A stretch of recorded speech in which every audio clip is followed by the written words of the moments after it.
Nabi pernah mencari seorang ajuz, seorang perempuan tua yang punya kebiasaan membersihkan masjidnya Rasulullah. Pada suatu ketika Nabi mencari, mana perempuan tua yang biasanya menyapu di sini kok tidak ada? Dijawab oleh sahabat Nabi, ya Rasulullah, perempuan itu sudah meninggal, sudah wafat. Nabi kaget, kamu tidak memberitahu aku hanya karena dia seorang perempuan tua? Nabi minta, antarkan saya ke kuburnya. Pergilah Sayyidina Muhammad ke kubur wanita tersebut, dan lalu Rasulullah melakukan sholat jenazah di atas kuburnya. Padahal beliau adalah seorang tukang sapu dicari oleh Rasulullah. Alangkah senangnya kalau kita dicari oleh Rasulullah.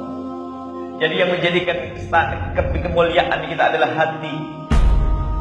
Bukan jaminan ustadznya paling tinggi pangkatnya, bukan. Kalau tidak ikhlas, itu mungkin tukang sapu, tukang bersih masjid, tukang jaga sebuah pesantren, tapi tulus karena Allah, pangkatnya bisa saja tinggi dan dicari oleh Rasulullah. Kenapa? Dia membersihkan masjid. Untuk siapa masjid ini? Untuk orang melakukan sholat, untuk orang melakukan kebaikan. Jadi jangan nunggu kaya, jangan nunggu pandai. Hari inilah waktu. Jangan nunggu kaya. Ini problem dalam dakwah ini kalau sudah nunggu kaya. Pernah suatu ketika malah kekayaan kadang malah mengganggu dakwahnya. Ada seorang santri hebat, pelajar hebat di sebuah pesantren, pinter dia. Pulang dari pesantrennya mengajar di sebuah pesantren seminggu 6 kali. Akhirnya mencoba untuk bekerja dia cari duit. Setelah mulai berhasil kekayaannya, seminggu 5 kali, 1 minggu 5 kali ngajar. Semakin besar usahanya, seminggu 4 kali. 2 tahun kemudian sudah tidak mengajar lagi, tertipu dengan kekayaannya. Dan kami selalu ingatkan kepada anak-anak yang lagi berdakwah di jalan Allah Subhanahu wa taala, kamu harus menjadi orang kaya, tapi bukan kaya duit, tapi kaya batin, kaya hati. Kalau seorang juru dakwah dari kalangan ahli ilmu, ustaz, kalau masih bingung besok saya makan apa, tidak usah dakwah, mondok lagi, belajar lagi. Makanya kadang-kadang mau dikirim ke daerah pelosok sana pikir, tidak usah dakwah.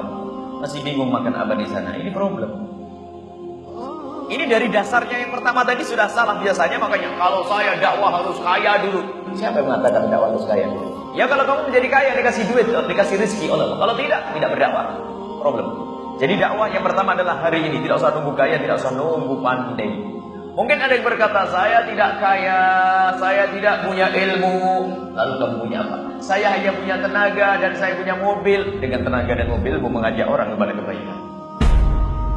Hadirin majelis para habaib, para ulama yang ada di sana itu, ayo dengan mobilmu.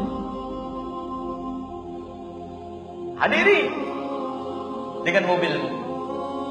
Mungkin kamu tidak bisa datang karena sakit, mobilmu berangkat. Dengan mobilnya, dengan tenaganya.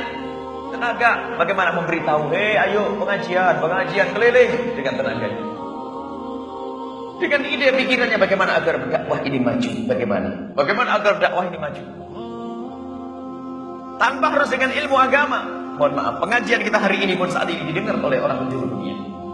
Siapa yang menjadikan sebab didengar oleh semuanya itu? Pakar IT, orang ngerti teknologi. Mengaji, kita duduk di sini tapi orang Indonesia bisa dengar semuanya. Siapa yang menjadikan sebab dakwah kita tersebar? Bukan ustadz yang belajar di pondok 10 tahun, bukan. Tapi orang yang duduk di kampus, di universitas, yang mengajari ilmu teknologi, lalu diberi petunjuk oleh Allah, lalu menekuni. Bahkan bukan sampai hari ini, bisa abadi sampai bertahun-tahun. Lihat, orang mendengar ceramah, kita ceramah sekali di sini, akan tapi besok masih diputar lagi. Siapa yang menjadikan sebab itu semuanya? Orang yang ngerti teknologi.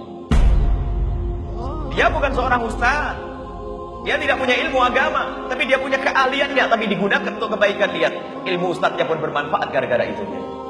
Maka jangan meremehkan keahlian yang Allah berikan kepada Anda semuanya. Allah berikan keahlian apa? Ayo gunakan untuk berjuang di jalan Allah Subhanahu wa taala.